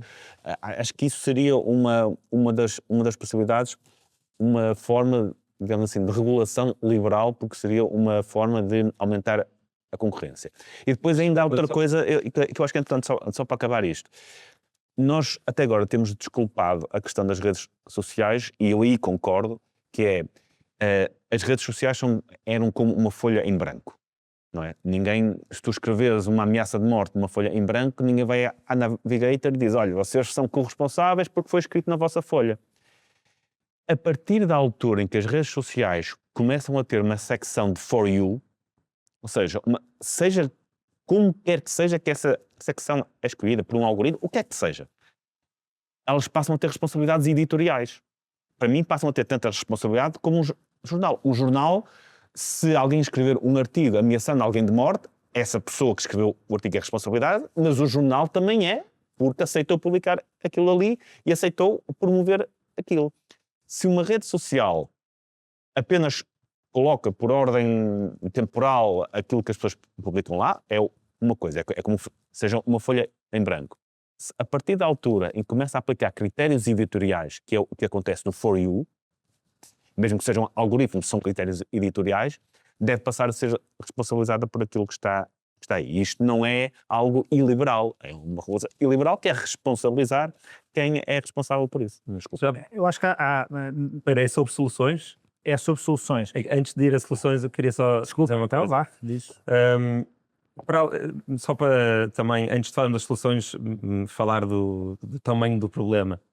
O Carlos falou aí muito bem do incentivo de autoestima e também do incentivo económico para as pessoas irem nas direções que vão, no fundo, na direção do nosso cérebro de Homo sapiens, não é? Dos triggers, do escandaloso, da identidade tribal por aí fora. Mas há outra coisa que acho que é muito importante falar, que é as redes sociais, efetivamente, empurram-nos para sermos uma pessoa mais previsível. O algoritmo é tão inteligente que há uma coisa chamada Thompson Sampling, que é, a melhor maneira de explicar isto é, imaginem que há aqui um plano 2D, onde cada ponto é uma combinação de interesses. Ou seja, uma combinação de interesses e de pessoas que segues. Então imagina, tu estás aí, tens os teus interesses, as pessoas que tu segues, eu estou aqui e o Adolfo está ali. Eles sabem, através disto, o quão previsível tu és. E quanto mais previsível tu fores, mais competitivos eles conseguem ser em relação às outras redes sociais, porque tu vais visualizar e clicar tudo aquilo que eles te mostram. Ou seja, resumindo, eles estão a competir, a Instagram está a competir com outras redes sociais para ser o mais barato a converter num anúncio em visualizações e cliques. Então, ele quer as pessoas cada vez mais previsíveis. E o que é o Thompson Sampling? É surreal. Imaginem que este plano 2D passa a ter um outro dado, que é o quão previsível tu és. Ou seja, crias aqui uma topografia de previsibilidade da pessoa. E imaginem que nós os três estamos assim numa espécie de cratera, que tem um mínimo local, ou seja, há vales e crateras noutros sítios, mas há aqui um mínimo local, que é o conjunto de interesses mais previsível, que te torna mais rentável para eles. E o que é o Thompson Sampling? O Thompson Sampling é, esta pessoa está aqui, vamos explorar, vamos tentar mostrar os melhores anúncios possível para esta pessoa que está aqui, e ao mesmo tempo vamos tentar empurrá-la na direção do fundo da crateira, que é a combinação de interesses que nos é mais rentável. Pá, e isto é surreal, porque o que é que acontece? Aqui em baixo estão coisas que o Ezra Klein chama mega-identidades, que vocês devem conhecer, que é, pá, quando tu vês alguém, eu vou usar um estereótipo, e usar estereótipos é sempre perigoso, mas quando tu vês alguém com, pá, cabelo azul e uma bandeira LGBT e uma bandeira da Palestina, pá, muitas vezes essa pessoa, tu vais acertar as outras coisas sobre a qual ele é a favor, não é? Antigamente havia identidades e parece que se criaram mega-identidades. As pessoas meio que são mesmo mais previsíveis. E se calhar há outra que é o chapéu de maga e proteína debaixo do braço e uma série de outras coisas. Existe um incentivo económico para nos empurrar para o fundo da nossa crateira local. Isto é surreal e já está noutro patamar, que é, se eles virem que não estão a conseguir, não nos estão a conseguir empurrar para sermos um maga, eles já começam a tentar empurrar para uma outra crateira que está ao lado.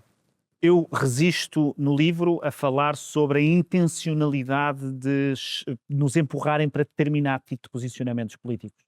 Por um lado não consigo provar, e depois porque acho que o problema existe na mesma, independentemente de haver essa intencionalidade. Eu deixo no livro a ideia de que a imagem romântica desses empresários, de Woody, como vindo trazer um novo mundo, eu acho que isso já desapareceu e já temos legitimidade para questionar, será que há aqui algum tipo de manipulação? Mas aquilo que eu procuro dizer é que essa manipulação acontece organicamente. Cada um vai sendo manipulado para ir para determinado tipo de sítios e para os donos é completamente indiferente para a cratera para a qual tu vais, Sim. conquanto estejas numa cratera e porque é o facto de estares nessa cratera que vai rentabilizar o algoritmo. Sim, deixa-me só clarificar, só para ficar claro.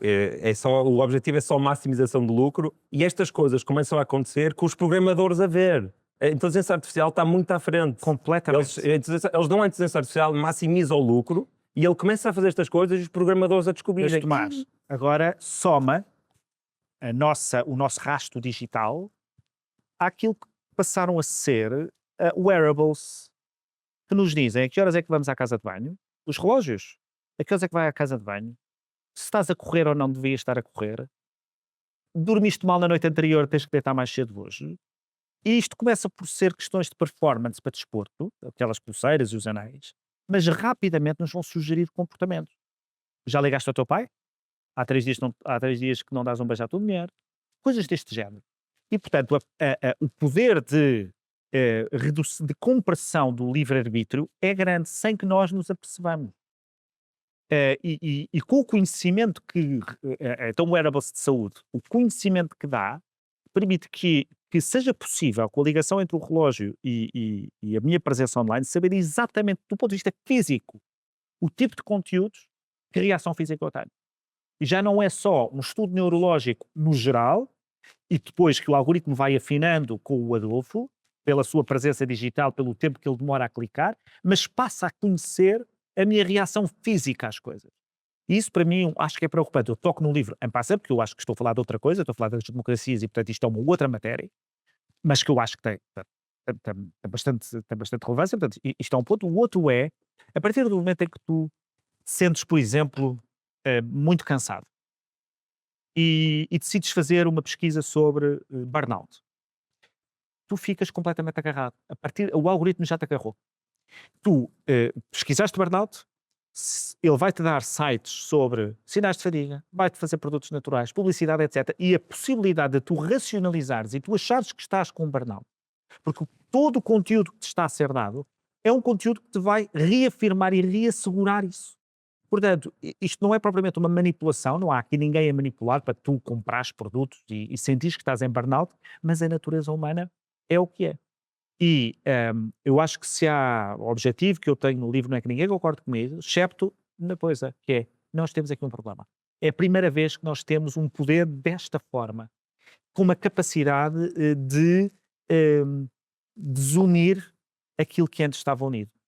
Eu lembro-me da frase, à mesa não se discute política, mas na minha família isso nunca aconteceu. E à minha volta, no meu cotidiano, sempre se discutiu política.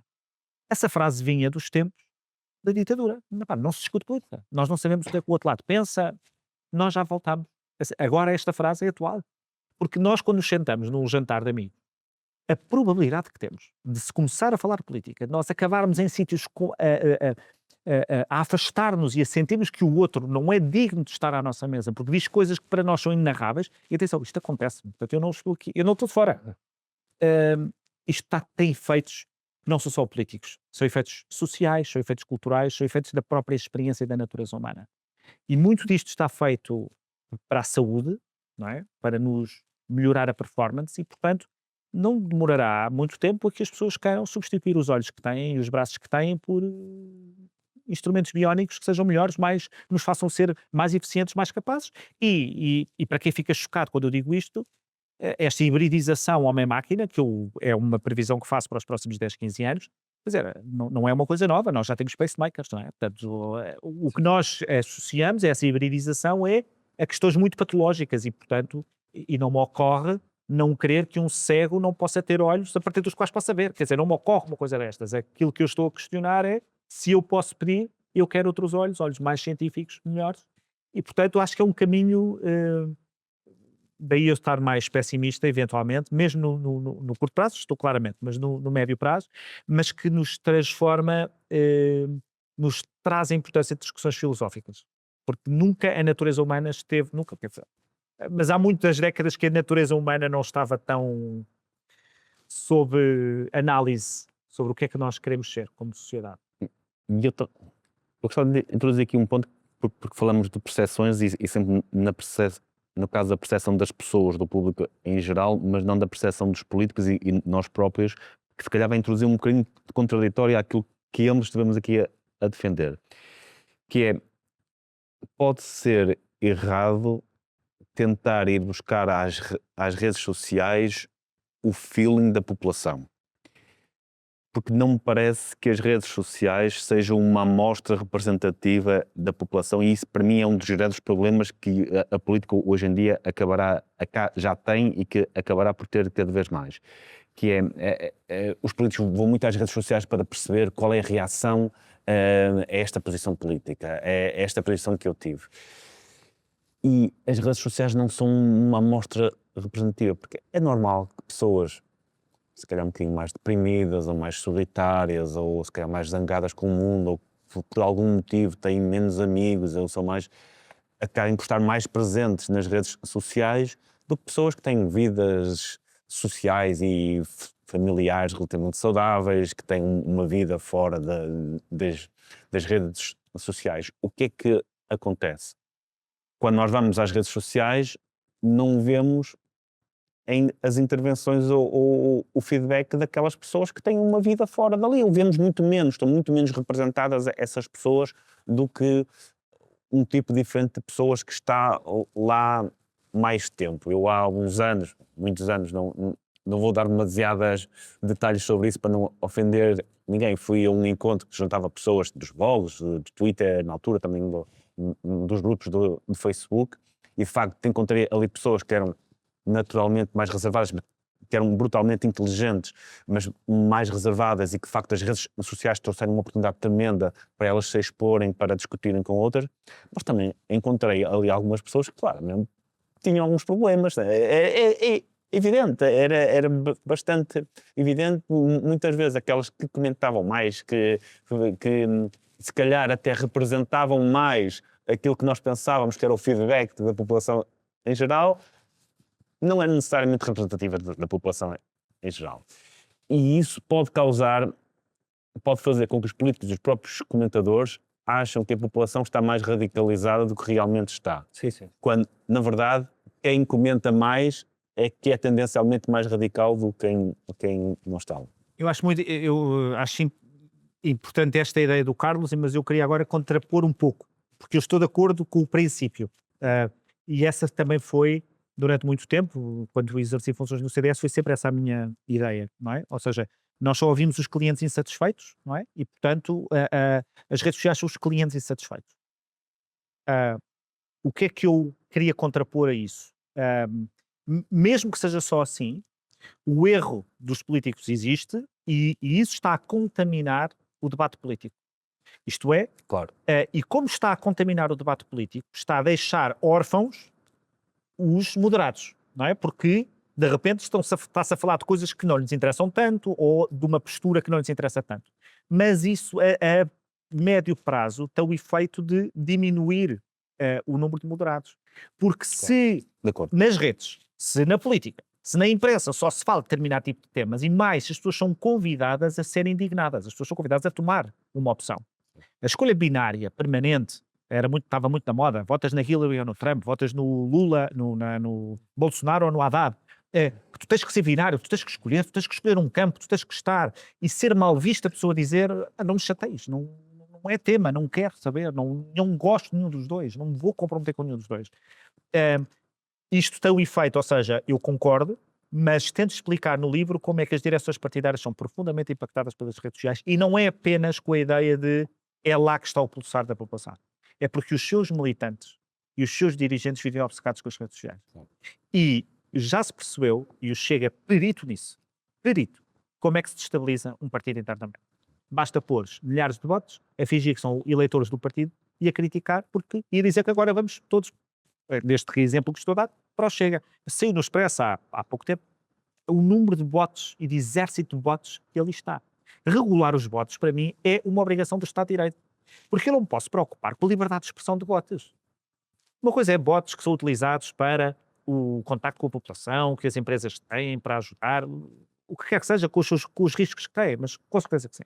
E também não sou nada contra a existência de perfis anónimos na internet. Pelo contrário, as pessoas devem ser anónimas o tempo que entenderem para poder expressar aquilo que entenderem, porque é assim que, numa ditadura, é assim que, para dizer determinado tipo de coisas, as pessoas podem sentir-se mais confortáveis. Mas uma coisa é anónimo naquilo que se diz e na aparência. A questão diferente é quando tem uma conta. Sim, tens de saber se é ou não uma pessoa. Tens Pode que ser anónimo, mas tens que uma pessoa, saber não. que é um humano que está ali. E eu tenho que saber que os 444 mil reações ao meu tweet a dizer Adolfo, eu era do CDS e deixei de ser por causa desta tua frase, eu e todas as pessoas que estão a ler têm o direito de saber que aquilo são bots. Mas um humano pode ser 20 anónimos, não? Ou 30, Carlos. ou 40, assim. Não, mas atenção. WorldCoin. Não. Falas do WorldCoin no... Falo, aqui. mas calma. Uma coisa é eu, a partir do humano só é uma pessoa. Eu posso ter 20 perfis, criar 20 perfis, mas se a resposta é automatizada, se ela é produzida através de um sistema automatizado, o sistema tem que dizer. Isto é uma decisão, não representa uma pessoa. Isto é um bot. Mas Ou é- essa automatização só facilita o facto de uma pessoa poder ser 100 ou 1000, o que quer que seja. Certo? Mas não impede que uma pessoa possa ser 20, 30, 40 Claro, mas repara, o ponto é a escala que isto tem. e criar essa percepção, porque se acha que aquelas 100 pessoas que são só 100, na verdade são 3.000. Exatamente. Na percepção são 3.000. claro. Isso Não são, altera, não é? Claro. altera as percepções. Mas isto tem impactos no mundo real que não tem nada a ver com política. Eu não sei se falo desse exemplo no livro para tentar criar alguma empatia com esta minha necessidade de regular os votos. Tu tentas comprar um bilhete ao concerto da Taylor Swift e não consegues. Nunca. Porquê? Por causa de votos. É.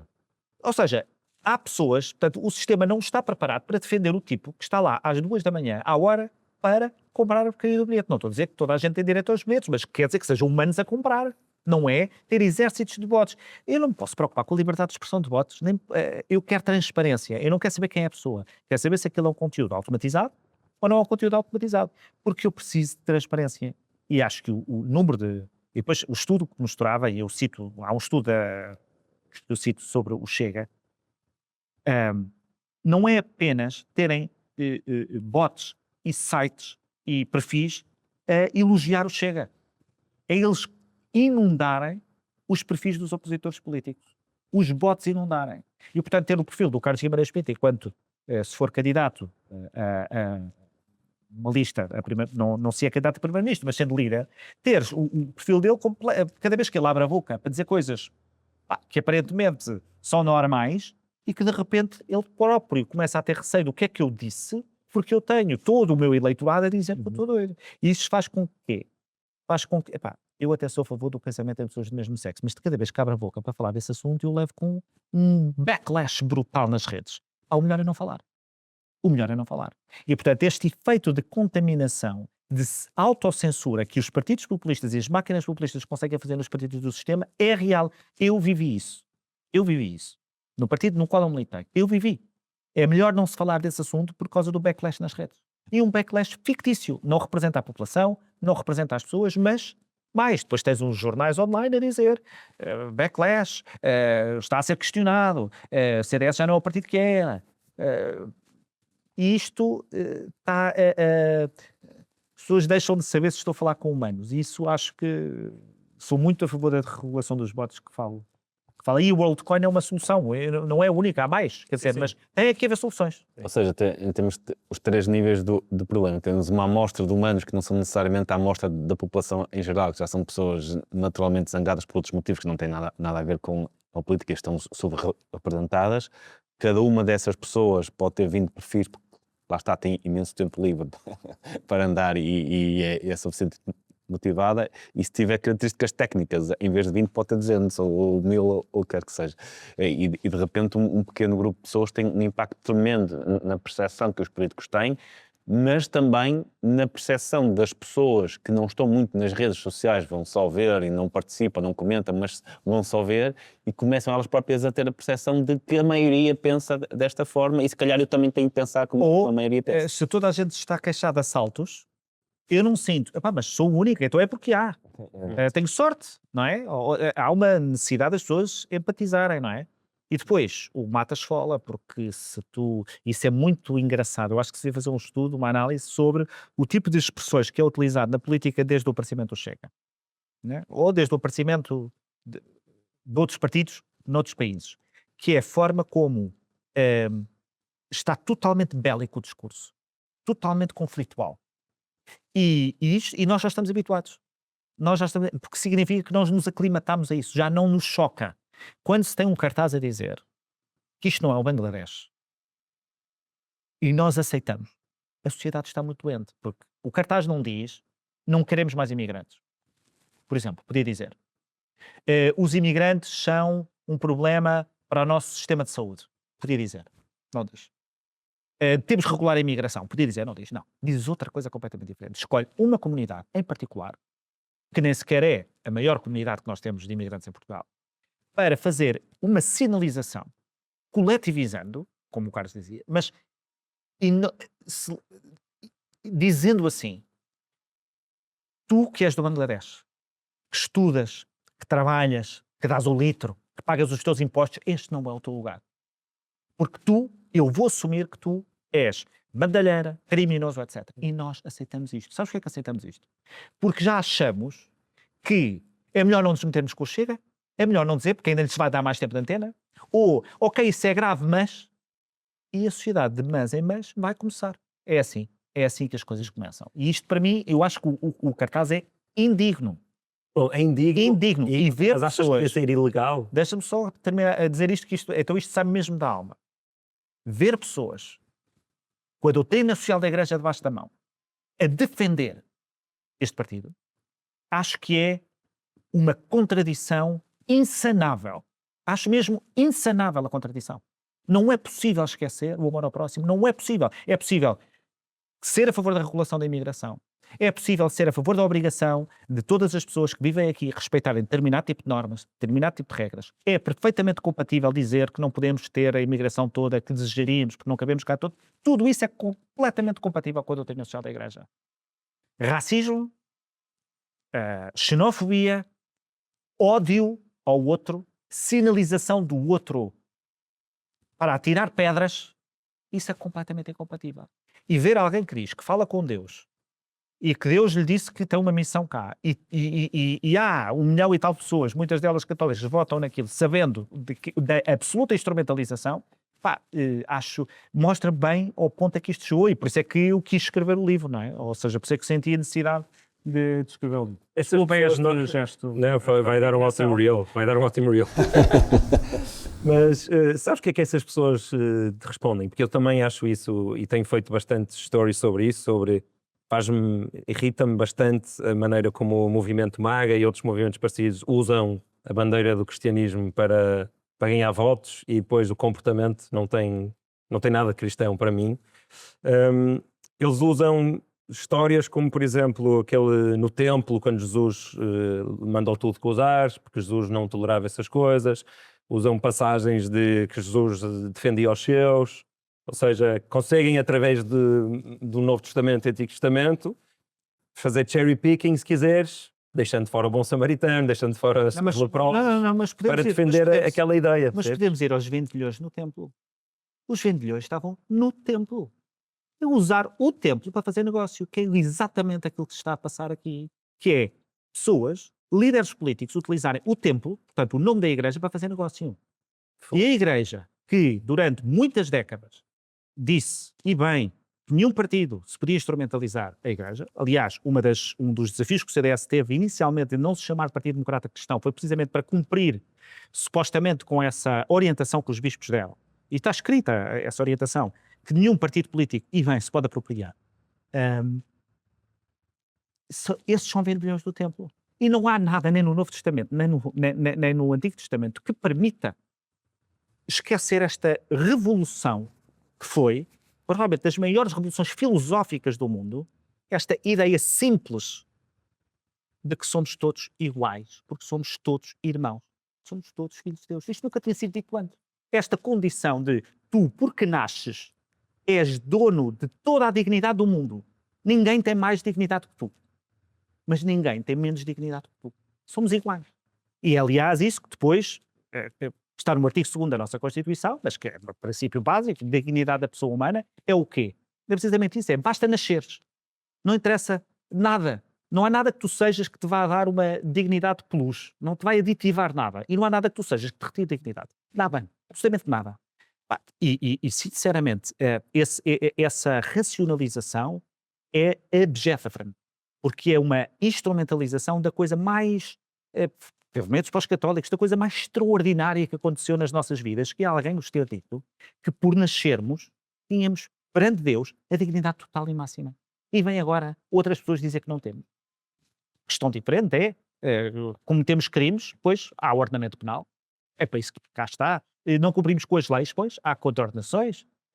Não fazemos o bem ao próximo, bom, eventualmente seremos julgados por isso na instância certa.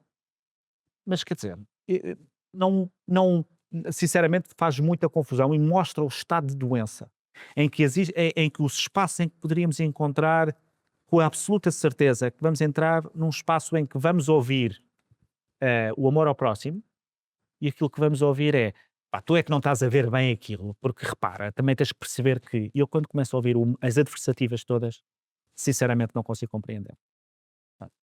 Vamos então falar um bocadinho do Chega. Não falámos de outra coisa, acho eu, aqui nos últimos tempos. Sim, não, mas é uma pergunta que eu acho que não se costuma fazer, quer dizer, eu não vejo muita televisão, se calhar fala-se muito disto, mas gostaria de saber a vossa opinião sobre o seguinte: vocês acreditam que se o Chega chegar ao poder vai na direção que, por exemplo, o Bukele foi e que o Trump já está meio que a sugerir que vai, que é fazer alterações constitucionais e outras manobras para poder ficar indeterminadamente no poder, se assim for possível? Eu acho que é demasiado imprevisível. Nós já vimos isto um bocadinho pela Europa. Alguns chegam lá e depois, enfrentando com a realidade, têm de se adaptar ao que a realidade é. E eu acho que, ao contrário, muito do eleitorado do Chega não é necessariamente radical, como o discurso do Chega é mais zangado com a sua situação, ou lá está, impactado pela percepção da situação que tem das redes sociais, acaba por ser mais nihilista do que outra coisa. Acho que o nada até pode ser melhor, ou vamos chatear, que é melhor do que aquilo que temos agora. Portanto, não são muito eleitorado, pelo menos aquilo que eu vou conhecendo, são sociais-democratas, pessoas que tinham votado no PSD, no PS. No PCP, muitas vezes. Muitas vezes, portanto, não estão necessariamente alinhados com aquilo, e eu tenho uma visão, espero que não seja demasiado otimista, que é, acho que Chega mais oportunista, é mais oportunista do que propriamente convicto ou ideológico. Percebeu que aquele conjunto de ideias, nestas novas circunstâncias, lhes permitiriam chegar mais rapidamente ao poder, e optaram por defender estas ideias, e especificamente Ventura.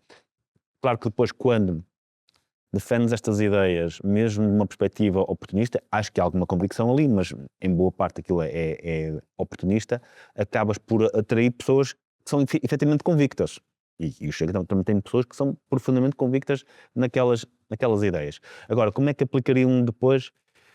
Eu tenho sérias dúvidas, se calhar sou demasiado otimista ao pensar que se calhar muito daquilo ficaria pelo caminho quando tivessem algum tipo de poder. Parece-me que seriam brutalmente incompetentes. Acho que aí não tenho qualquer tipo de dúvida de que governariam bastante mal o país. Se iriam aos extremos que a sua retórica neste momento implicaria, eu espero bem que não. É imprevisível, mas espero bem que não. Considerando que eles seriam seguramente incompetentes, eu acho que estou aqui um pouco mais pessimista. Um dos papéis, uma das coisas que os populistas pretendem com muito vigor é irem desfazendo as instituições que estão no meio entre a população e o Estado, que filtram a verdade, filtram a realidade.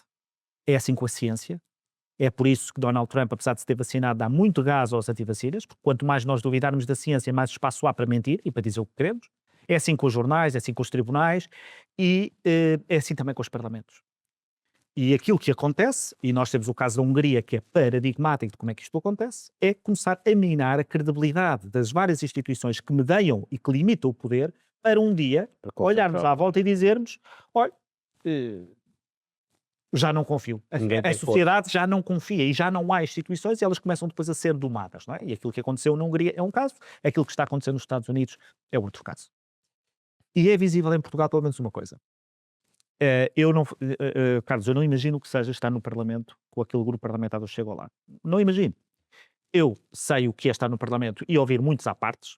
Na altura, o mais ruidoso era o PCP, presumo que continua a ser ruidoso, mas não será seguramente mais, ele agora está mais pequeno, mas era bastante ruidoso, e ainda para mais fazia eco na nossa bancada, e portanto eu ouvia aqui de trás, portanto eu ouvia melhor a parte do João Oliveira do que ouvia o Nuno Magalhães a falar lá à frente, portanto tem a ver com a acústica do Parlamento. Desculpa, aquele comportamento não é um comportamento apenas boçal e um comportamento mal educado. É um comportamento planeado para desfazer a credibilidade do Parlamento. Porque o Parlamento, a partir do momento que se torna num circo, que é naquilo que se está a tornar, as pessoas deixam de confiar no Parlamento. Aquilo deixa de ser uma instituição que as pessoas respeitem. E quando deixamos de respeitar o Parlamento, vai abaixo um dos pilares da democracia liberal. Repara, o regimento da Assembleia da República não está preparado para lidar com pessoas que não aceitam que o Presidente as mande calar. Mandar calar uma vez, tudo bem, a pessoa diz, olha, mais um bocadinho. E depois, segundo aviso, mas em princípio bastaria a segundo aviso para que o deputado se cale. E depois diz que o Presidente não tem força, que não tem autoridade, mas onde é que está a autoridade de um Presidente da Assembleia da República se tiver 60 pessoas que estão aos berros permanentemente? A culpa não é do Presidente Não da há Assembleia da mecanismos República. para isso. Isto é... Teria que haver uma polícia interna da Assembleia para expulsar as pessoas. Assim. Enfim, há parlamentos que têm que o Presidente tem poder para mandar tirar a pessoa da sala porque ela, não, enfim, ao terceiro ou quarto aviso não culta. Mas ainda vou aí. O que eu quero explicar aqui é, isto é deliberado. É uma vontade de denegrir uma instituição. Um outro exemplo, e aí esquerda e direita andam a brincar, é o Tribunal Constitucional. E é muito engraçado, porque o Tribunal Constitucional se atrasa na lei da eutanásia, está feito com a direita.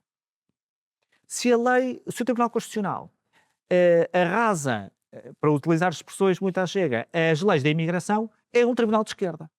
E, portanto, nós estamos a brincar ao queimar a credibilidade de um tribunal que pode com certeza errar. Com certeza que erra. Todos os tribunais erram. Mas esta ideia, aceite já politicamente, de que cada vez que vem um acordo do Tribunal Constitucional com o qual não se concorda, que é ou está ao abrigo do wokeismo ou está ao abrigo dos cavernícolas, faz com que seja mais uma instituição que a população vá começando a não respeitar. E às tantas, quando algo é inconstitucional e o Tribunal diz isto não é constitucional, a população vira-se contra o Tribunal está de um bando, é de um dos bandos. E isto, lentamente, vai permitindo que, quando se chega ao poder, mesmo que não se faça nenhuma reforma no primeiro momento, se crie um caldo cultural e político para que a população aceite coisas que de outra forma não aceitaria. E esse perigo eu acho que existe. Eu aqui, por acaso, em relação ao Tribunal Constitucional, tenho alguma discordância. Acho que o Tribunal Constitucional tem-se constituído com uma espécie de um Senado que nós não temos. Ou seja, que tenta preservar as ideias, como eles ficam lá muito mais tempo do que os deputados. A realidade política muda muito mais rapidamente do que os equilíbrios no Tribunal Constitucional. Tem essa perspectiva de manter, não necessariamente defender a Constituição, mas de manter um conjunto de ideias e impedir que as coisas mudem demasiado rápido, tanto para um lado como para o outro, e por isso que é que muitas vezes se acha que mudam rapidamente para a direita e que eles são de esquerda, ou que uma coisa muda rapidamente para a esquerda e que eles são de direita. Acho que é isso. Não sei se isso não devia ser tão gradual? Não sei se isso não deveria existir. Não sei se não seria importante haver um Senado que de facto garantisse isso, que preservasse um conjunto de valores, independentemente das circunstâncias do tempo, que podem variar bastante de um ano para o outro. Acha que não deve ser esse o papel do Tribunal Constitucional. O Tribunal Constitucional deve efetivamente defender a Constituição. Acho que temos o caso recente da Lei dos Estrangeiros, que note, a posição política do Tribunal Constitucional era a minha. Eu achava que, de facto, aqueles pontos que eles apontaram em relação ao reagrupamento familiar não faziam muito sentido por vários motivos. Acho que devia haver uma condição de recursos, mas um imigrante que tenha condições, que tenha um apartamento em condições, que tenha um salário para poder trazer a família, deve poder trazer a família, até porque é muito para a integração, etc., e não esperar os 2 anos como aquilo que estava ali proposto. Portanto, essa perspectiva, eu acho que acabou por se escrever direito por unhas tortas. Mas isto é assim uma perspectiva política. Eu acho legítimo, havendo uma maioria que acha, ao contrário de mim, que o reagrupamento familiar, os imigrantes têm de ficar cá 2 anos, mesmo que ganhem 10 mil euros e tenham um apartamento T5, que devem ainda assim esperar 2 anos para trazer as suas famílias. Eu acho que isso é errado, e nisso estamos de acordo com o Tribunal Constitucional. Agora, acho que deve ser o meu papel e não o papel do Tribunal Constitucional ser contra isso. Por isso, e note-se, não sei se não deveria existir um órgão, um Senado, uma coisa mais pequena, que de facto tivesse um papel aí, que é o de preservar um conjunto de ideias comuns, independentemente dos ciclos eleitorais, que são curtos e podem mudar. Não acho que deve ser esse papel do Tribunal Constitucional. E só para acabar, e eu concordando com o Adolfo, que é uma tentativa de desvalorizar as instituições, acho que também não podemos, por outro lado, não querer melhorá-las para não sermos acusados de querer desvalorizar. Eu acho que as instituições devemos preservá-las e são importantes, e concordo com aquilo que o Adolfo disse, que há uma tentativa de desvalorizar o Parlamento, e quando se desvaloriza as instituições todas, o objetivo é depois sobra aquilo, depois só sobra o homem forte, e isso faz-se gradualmente, mas isso também não nos deve impedir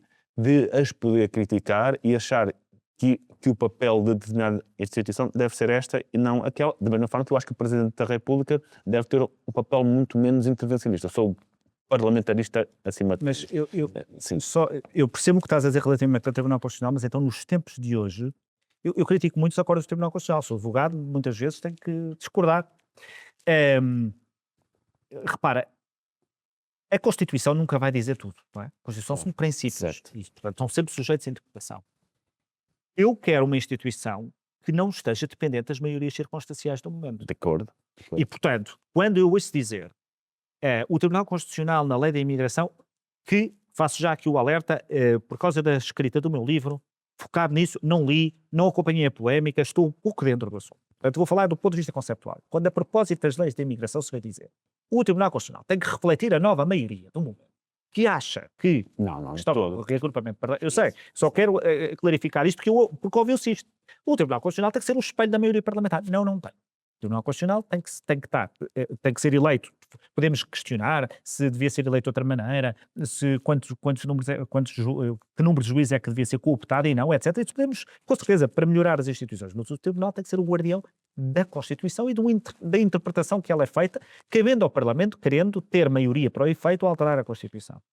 É dos poucos diques que existe nos Estados Unidos, é dos poucos diques que existe nas ordens liberais, é precisamente a existência do Tribunal Constitucional e se queres que diga, a quantidade de vezes que a pessoa está em desacordo, de alguma forma é sinal de que o sistema de alguma forma funciona.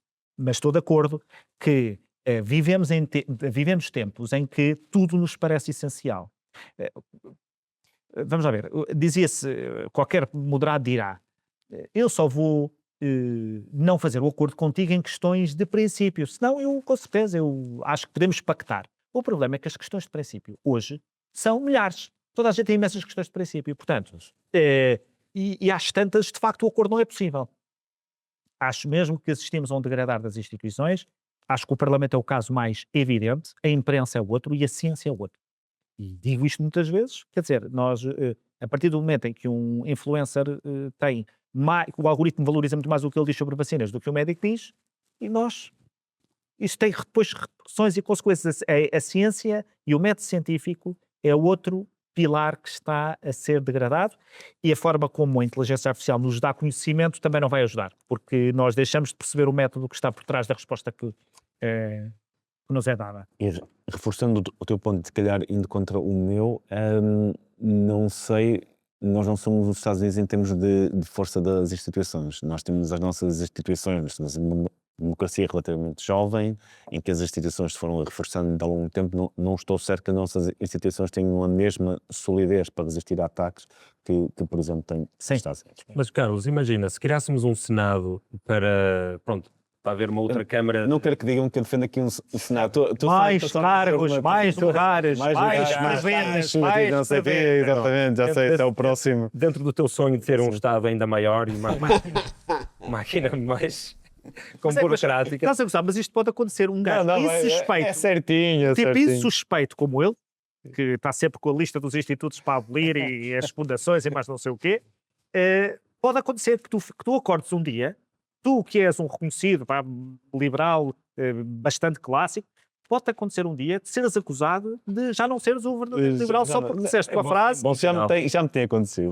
É normal. Mas pronto, isso não é chutar o problema para um outro sítio onde também poderá haver o mesmo fenómeno que no Parlamento, ou seja, vai haver na mesma circularidade, vai haver na mesma maioria. Depende, eu não sou necessariamente, eu estou aqui a falar nessa possibilidade porque o Tribunal Constitucional para mim hoje comporta-se como um Senado mais do que outra coisa, e podia-se discutir a necessidade de um Senado em que as pessoas são eleitas por períodos mais longos e que tivessem essa capacidade de vetar as leis que tinham a Assembleia da República, algumas especificamente, para representar valores para além do ciclo eleitoral. Eu acho que é uma possibilidade na perspectiva de que me parece que o Tribunal Constitucional é que está a fazer esse papel atualmente. Teria alguns contras, portanto não estou certo que isso seja verdade. No entanto, eu acho que o Tribunal Constitucional devia ter esse papel de vetar leis que são de facto inconstitucionais. Mas quando tu envias para lá uma lei e a votação dos juízes conselheiros, que à partida são pessoas que conhecem bem a Constituição, vem bastante dividida, é sinal de que aquela lei não é claramente inconstitucional. Ou seja, quando tem juízes conselheiros que são bastante conhecedores e que dizem não, esta lei é constitucional, eu acho que para se vetar, às vezes sou brutalmente parlamentarista, para se ir contra uma maioria no Parlamento, mesmo uma maioria que eu não gosto, que decida algo que eu não gosto, é preciso que algo seja de forma clara e inequívoca inconstitucional. Se há uma divisão tão grande entre pessoas que se conhecem, é porque provavelmente não é inequivocamente inconstitucional e deve-se respeitar a vontade do Parlamento. Aliás, há outros países em que nem sequer têm tribunais constitucionais, têm senados, que é o caso do... Podes encontrar mecanismos de votações reforçadas em determinados mecanismos, de acordo com isso, ou seja, eu não estou aqui a santificar os acordos do Tribunal Constitucional. Acho só, desconfio agora sempre da degradação das instituições, porque acho que faz parte de um roteiro, do itinerário, que é ficar só o homem forte, não é? É isso.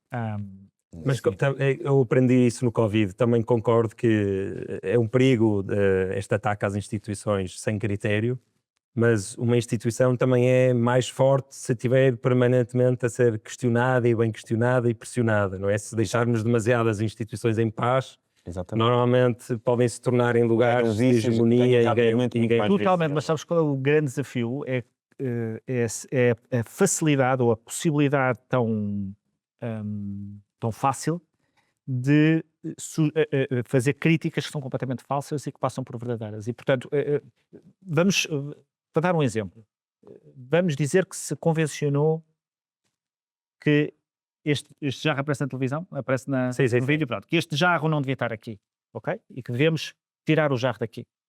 E nós os três estamos no governo, então, a população pede para tirar o jarro daqui, vamos tirar o jarro daqui. Mas se todos os dias tu continuares a ver vídeos com o jarro aqui, tu resolveste o problema, mas o problema continua a existir, na mesma.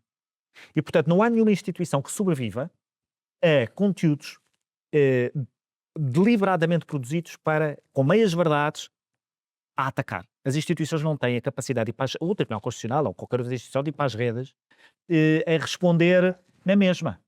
E, portanto, isto é um desafio mesmo grande às instituições. Eu estou de acordo, elas são apanhadas muitas vezes em momentos de fraqueza, porque têm anos de vícios, anos de erros cometidos, e eu não as estou a santificar.